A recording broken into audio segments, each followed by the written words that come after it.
All right, mathletes, here's our notes on midpoint of a line. So when we're trying to find the midpoint of a line, we're going to utilize this equation here, okay?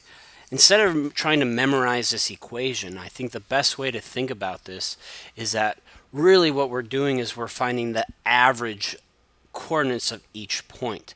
So we remember to find an average, we take two values. So here we take our x, and we add it to our x, and then we divide it by how many we had. Well, we had 2. So here, for the midpoints, we take a value, the x, add it to the other x, and divide by 2, and that is the midpoint between a and b, the x parameter. Same thing for our y. We take y1 plus y2 divided by 2, and then that's the y coordinate. So really we're just looking at an average. So if we look at this example here, if we have the points a and b, and we have our x parameters, we do 1 plus 5, divide it by 2, and we get 3.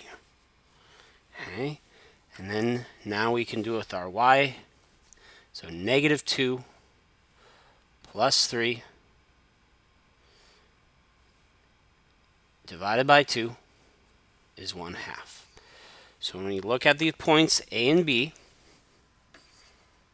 okay, so a was 1, negative 2, and b is 5/2.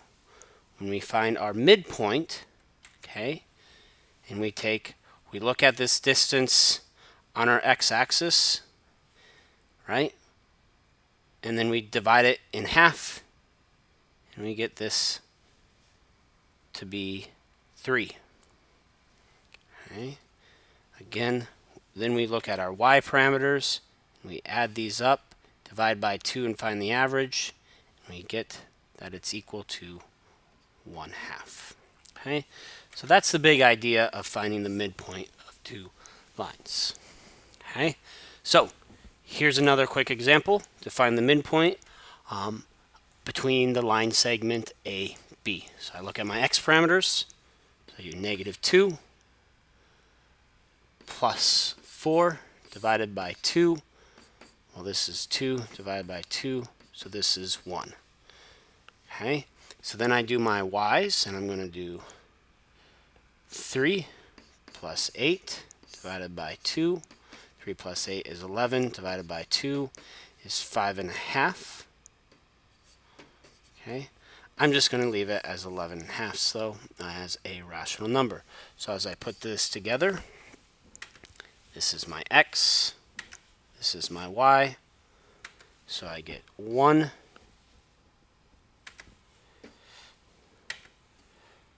and this is 11/2 is the midpoint of A, B.